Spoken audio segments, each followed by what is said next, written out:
Graça e paz, eu sou Marcos Vinícius, professor da Escola da Família. Hoje estou aqui com o meu aluno Washington. Nós vamos trazer um conteúdo muito interessante, muito importante para você.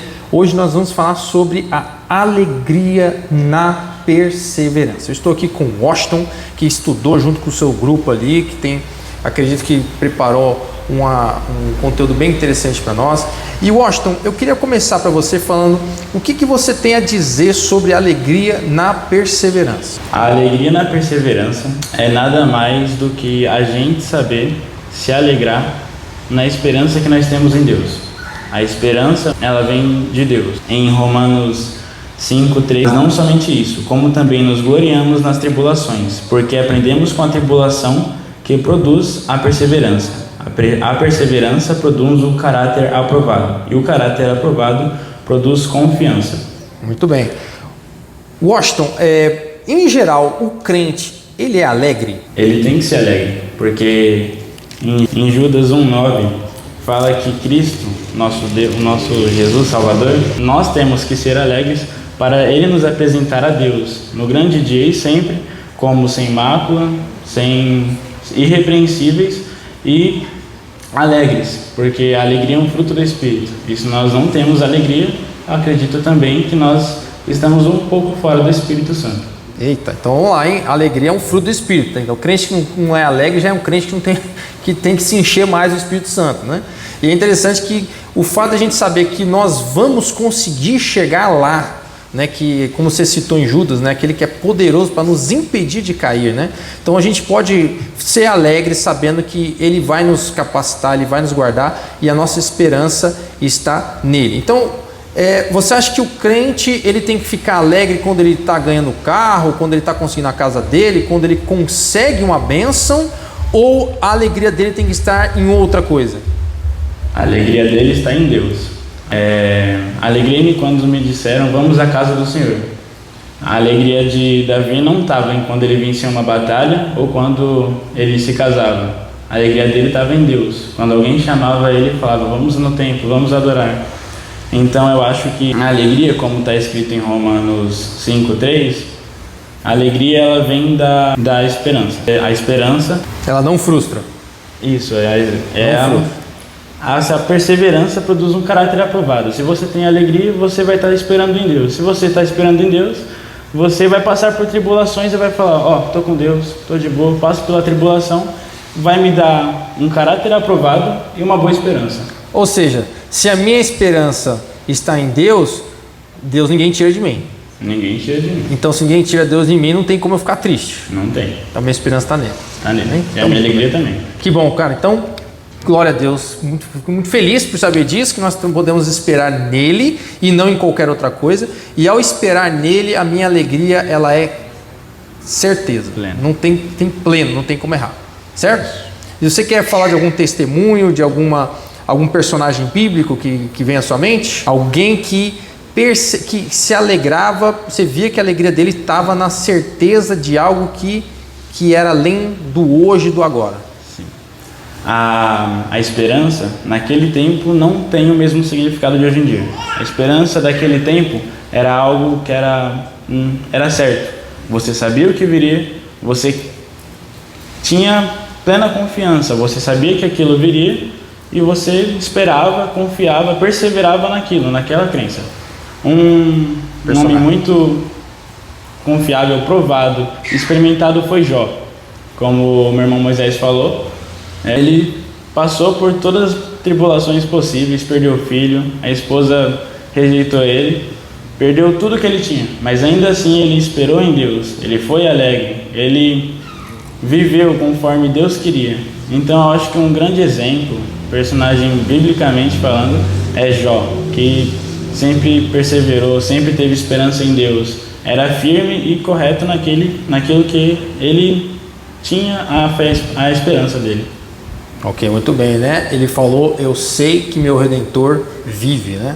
Muito bem. Muito obrigado, viu, Washington? Deus abençoe e que Deus te dê, assim, uma vida cheia de esperança e de graça no Senhor. Amém? Amém.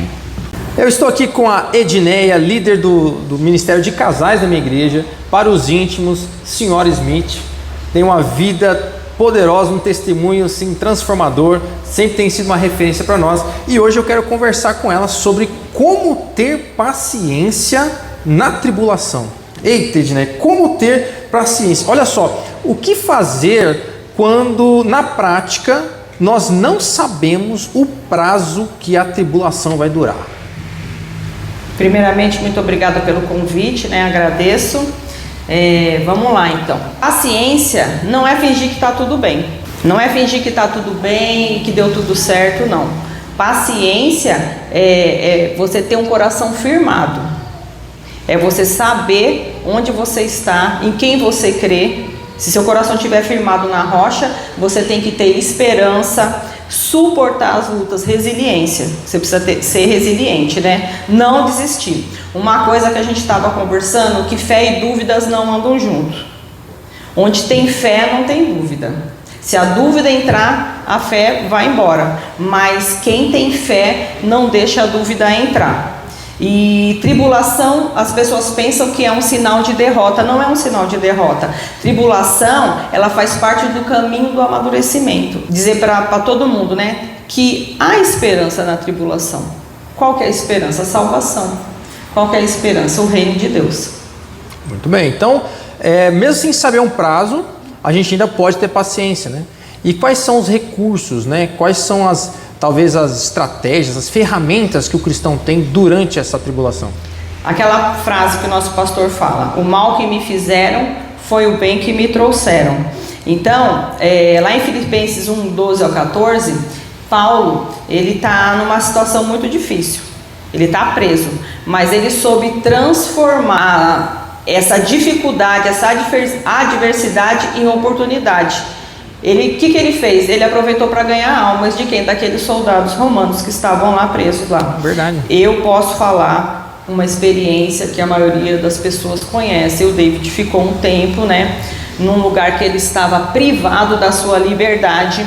E ele lá estava privado da sua liberdade física, mas a mente, o espírito também estava preso, Nós idolatrávamos falsos ídolos, Falsas imagens, esculturas. E eu estava aqui fora. Não estava encarcerada fisicamente, mas a nossa mente estava presa. Presa ao quê? Ao passado, à falta de perdão. Porque lá em 1980 você não me deu um chiclete Plock. E aí Deus usou o quê? Uma maneira, uma estratégia de Deus. Então muitas vezes não é pelo que você sente. É a estratégia de Deus, é o propósito de Deus. Eu não estou sentindo de te perdoar. Não vai sentir nunca mesmo. Você tem que agir. E Deus agiu na nossa vida. Separou a gente momentaneamente, o mal que me fizeram. Ele foi curado, foi tratado, foi sendo liberto lá. Eu fui curada, fui tratada, sendo liberta aqui. Para posteriormente ele juntar a gente de novo. Que benção. Então às vezes Deus vai usar uma estratégia. Ele não vai falar para você: José do Egito, eu vou fazer você governador, mas você vai cair no poço, mas você vai ser preso. Ele vai falar assim: mas não dá para me tirar essa parte do preso, deixar só o poço. Então ele não vai falar o propósito dele para a gente, mas nós vamos cumprir esse propósito. Aonde? Na tribulação. Como? Perseverando.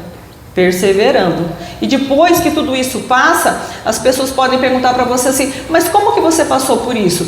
Você não vai lembrar dos detalhes que você passou, mas você vai saber que você passou. E aquilo vai servir de quê? De exemplo, de amadurecimento para você tratar outras pessoas. Muito bem, então quando a gente passa por tribulações, isso nos habilita inclusive a ter mais compaixão dos outros, a ter mais paciência, a gente consegue olhar com mais calma, Que benção. Então a gente vai sendo instrumentalizado durante a tribulação, Não é, a tribulação não é à toa, Ela nos habilita. E o que se faz na tribulação? Boa pergunta. Antes eu quero beber aqui. Eu sempre tive vontade, assisto você sempre tive vontade de tomar aqui, Achei que era Coca-Cola, mas é água mesmo, viu? Muito legal. Tô tremendo, gente. Eu me emociono. Vou virar aqui, vai para tá cima, então. Então vamos lá. 1 Coríntios 1, do 3 ao 5 vai falar: a tribulação nos torna conselheiros sábios e experimentados. Primeira coisa, é um estado de vigilância, ou seja, vigiar. Quando? Sempre. Quando? Em todo o tempo. Porque às vezes a gente ora, às vezes a gente lê a palavra, mas não vigia.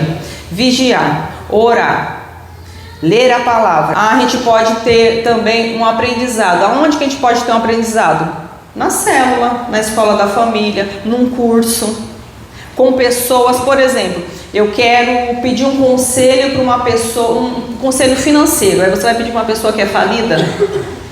Eu quero pedir conselho sobre filhos, sobre criação de filhos. Você vai pedir para uma pessoa que é solteira? Eu quero pedir conselho sobre casamento, relacionamento. Você vai pedir conselho para aquela pessoa que está no 8º casamento indo para o 9º casamento? Então, assim, a gente precisa entender a palavra do Senhor. Se a gente não entender, a gente tem que procurar quem possa nos ajudar. Você falou do mestre, né? O mestre é aquele que vai te ensinar a palavra. E finalizando, né? Identificando o que são as tribulações, as provações. Muitas vezes, lá em Tiago, do 2 ao 4, vai falar o que é provação. Porque a pessoa pode falar assim, eu estou numa prova, eu estou numa provação, eu estou numa tribulação, mas provação são permissões de Deus. Elas têm um propósito, é por um determinado propósito, não é um castigo. Mas sim amadurecimento, desenvolvimento da sua fé. Mas às vezes você está colhendo coisas que você plantou achando que é provação. Aí já é outra coisa. É outra coisa, né? Agora, as consequências que a gente escolheu mal, atitudes nossas más, não são tribulações.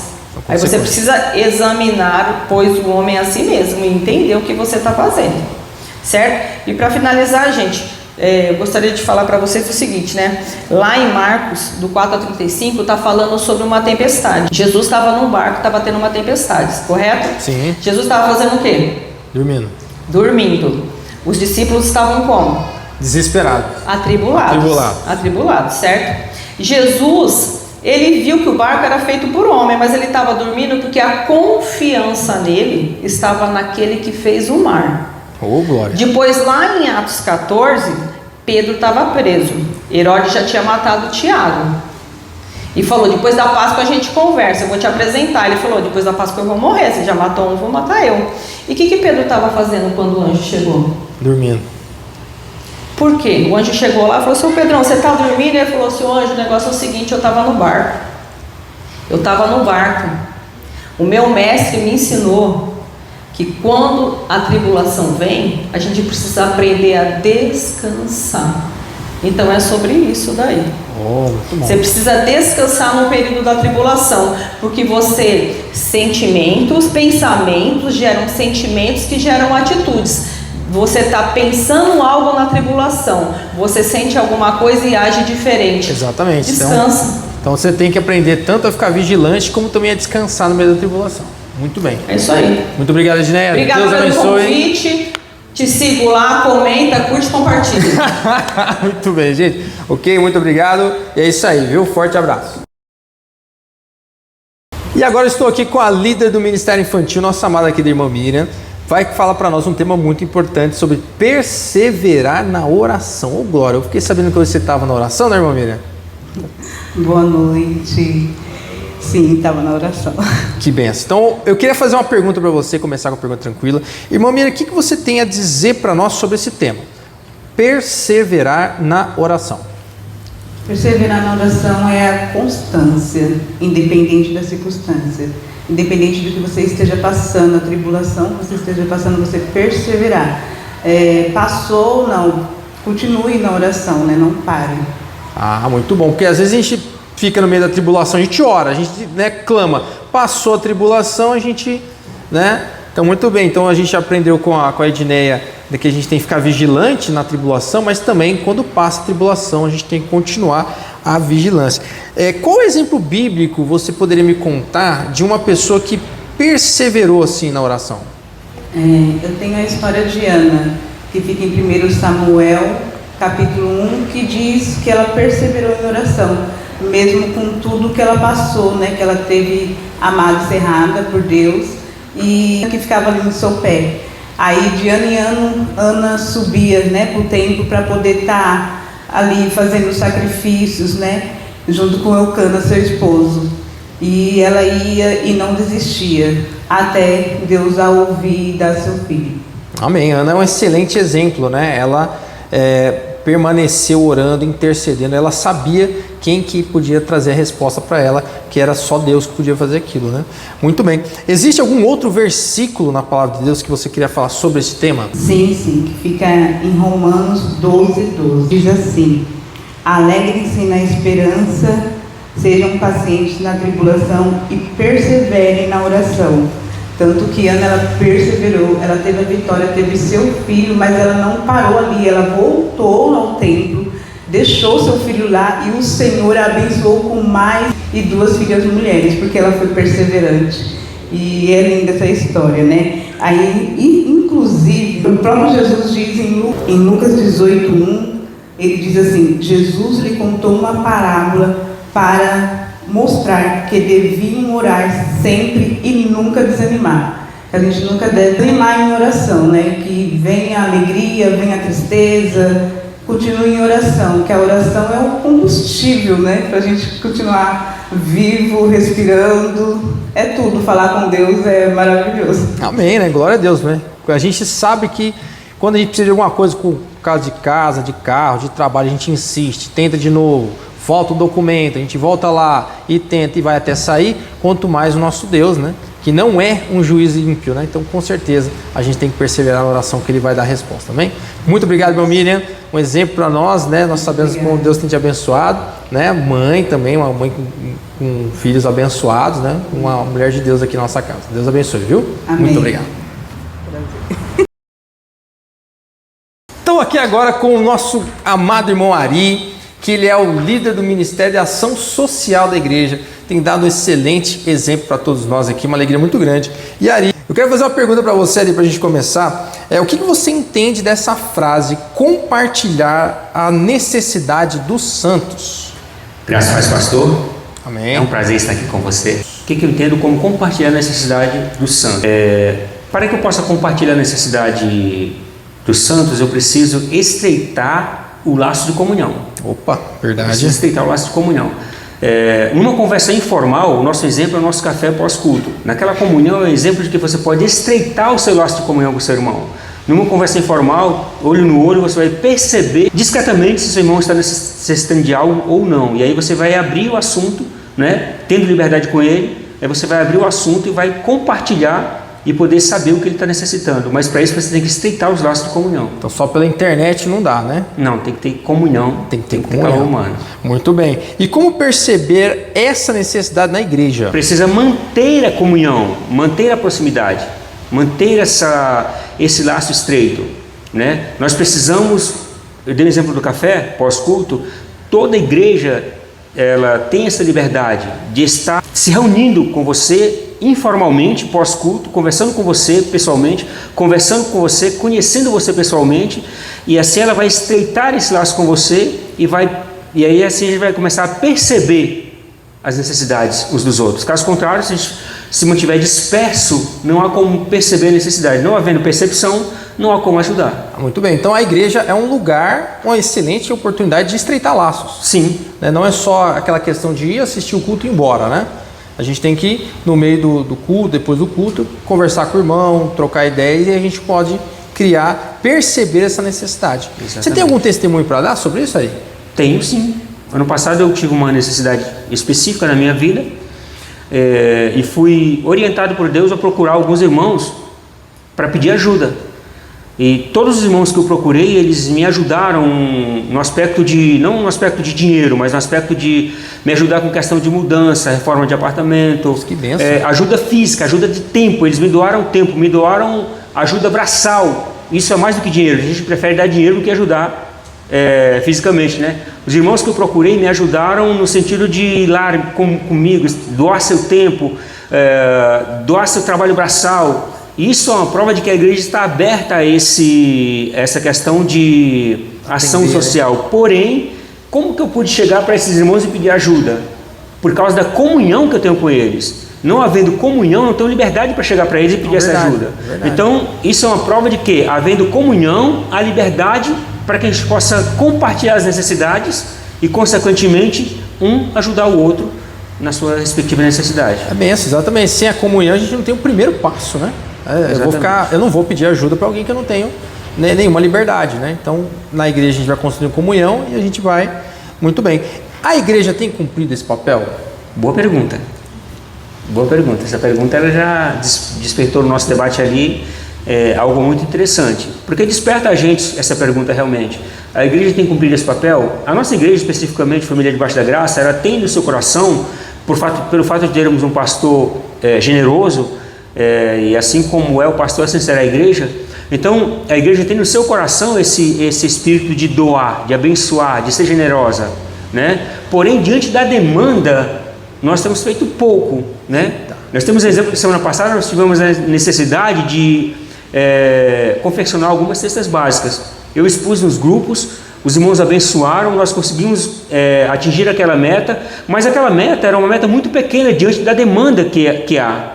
Então, a igreja está cumprindo esse papel, mas assim, ainda estamos meio que vagarosos nesse sentido. Estamos no caminho, estamos trabalhando para isso, a igreja está sendo ensinada assim, mas precisamos e podemos fazer muito mais do que estamos fazendo. Ok, então a gente está assim, talvez com o coração bom, mas a gente ainda tem que transformar esse coração numa prática mais efetiva, né? A prática tem que ser mais efetiva. Mais efetiva, né?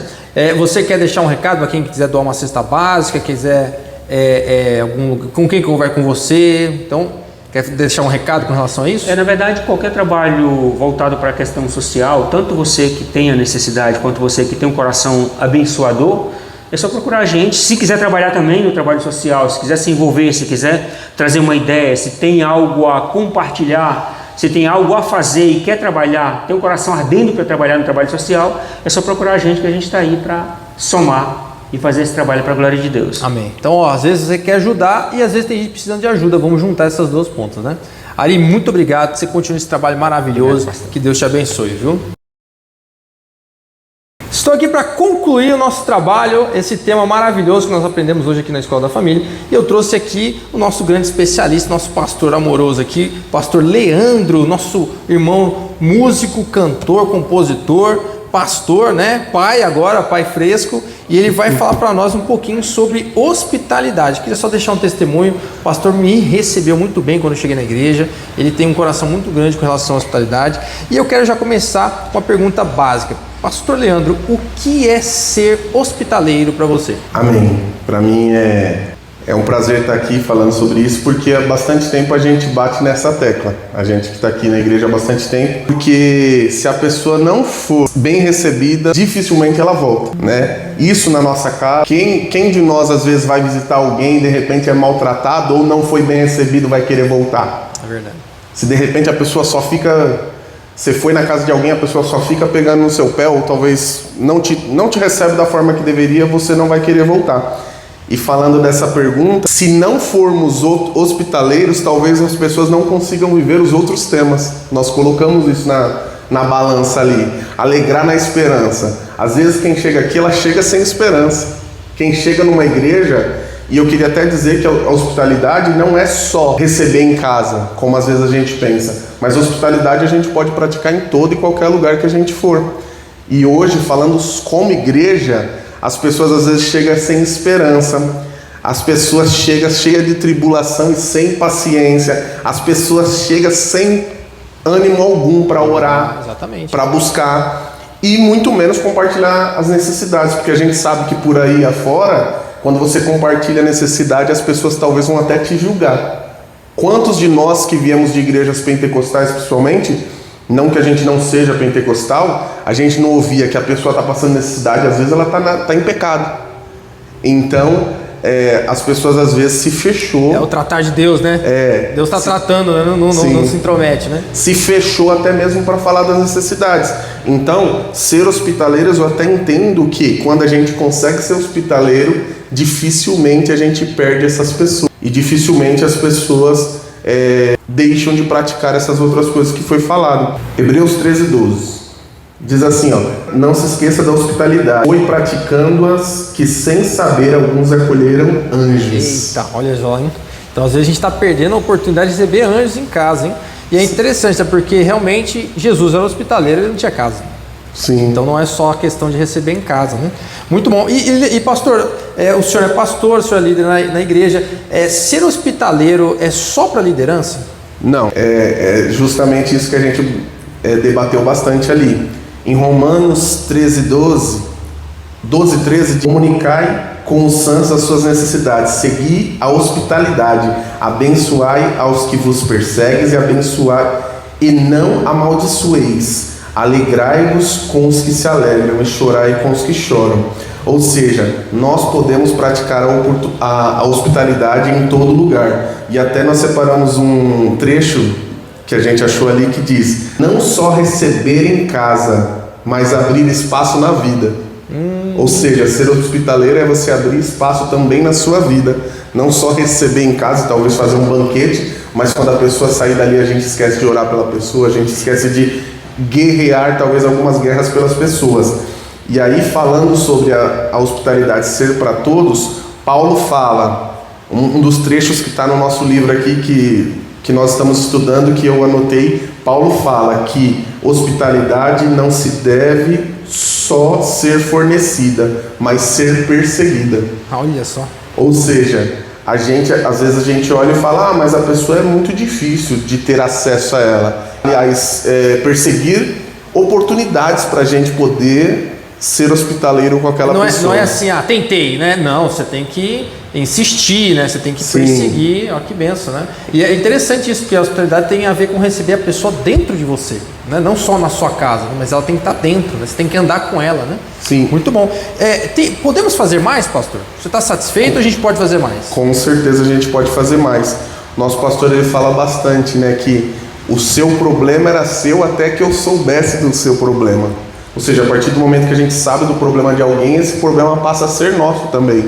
Então a gente pode, a partir daí, entender que nós temos que guerrear por essas pessoas também. Não só em oração, às vezes é como o irmão Ari falou, socorrendo alguém. Então existem várias formas da gente ser hospitaleiros, da gente socorrer alguém.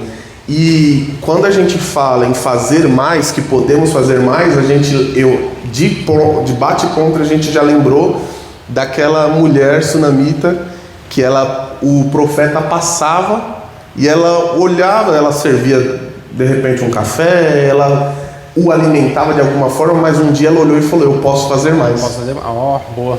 Então, quantas vezes a gente olha e fala aqui, né, trazendo para os nossos dias, porque eu acho que o principal é nós conseguirmos implantar essa hospitalidade dentro da igreja. Sim. Quantas vezes a gente olha e fala: mas eu já cumprimento o irmão. E às vezes nós não temos esse tempo. Na hora de acaba o culto, a gente quer sair correndo e a gente não tem aquele tempo de investir um tempo, não é nem gastar tempo com o irmão, mas investir. Porque às vezes a pessoa precisa de alguém, às vezes só para conversar. E a gente sabe que hoje nos consultórios de psicologia, as pessoas estão pagando só para de repente ser ouvida. E a gente, como igreja, a gente pode ouvir as pessoas. E isso é curador para elas, né? Isso é transformador. Então, a sunamita, quando ela olhou, ela disse: puxa, eu posso fazer algo mais. E ela não queria nada em troca, e ela recebeu. Ou seja, aí nós vamos entrar no último... Na outra pergunta. Vamos lá, eu quero fazer uma última pergunta então. Então, a hospitalidade não é benefício só para o outro. Quando eu sou hospitaleiro, eu também tenho benefício? Com certeza. A gente, como pessoas, nós somos abençoados. Como o próprio texto que eu li em Hebreus diz que nós, quando somos hospitaleiros, nós recebemos anjos sem nem saber. Sim. Então, às vezes, nós vamos colher lá na frente algo tão grande só por simples atitudes. E aí eu separei aqui Lucas 6,38, que diz: deem e lhe será dado uma boa medida, calcada, sacudida e transbordante, será dada a vocês. Ou seja, quando nós servimos ao outro com a nossa hospitalidade, com aquilo que nós temos de melhor, com um sorriso no rosto até mesmo, nós vamos colher fruto. Eu até citei um exemplo ali, que às vezes a gente que faz parte de liderança de igreja, e detalhe, nós até pontuamos isso, que todos nós somos líderes. Sim. E o pastor Marcos fala muito isso, né? Todos nós somos líderes. Mas a gente, quantas vezes nós não ouvimos: mas ninguém me visitou, mas ninguém me insistiu em mim. E aí a pergunta que fica: quantas vezes nós visitamos alguém? Quantas vezes nós insistimos em alguém? Então, se você fez tudo isso e mesmo assim faltaram com você no seu momento de aflição, aí algo está errado realmente com o ambiente, com as pessoas. Mas quando nós entendemos que todos nós como líderes precisamos investir nas pessoas, insistir nas pessoas e ser hospitaleiros com elas, seja aqui ou seja em casa, né? Quando nós entendemos isso, nós colhemos frutos. E quando a gente tiver num momento de caverna, quando nós estivermos no momento de querendo se esconder, alguém vai nos...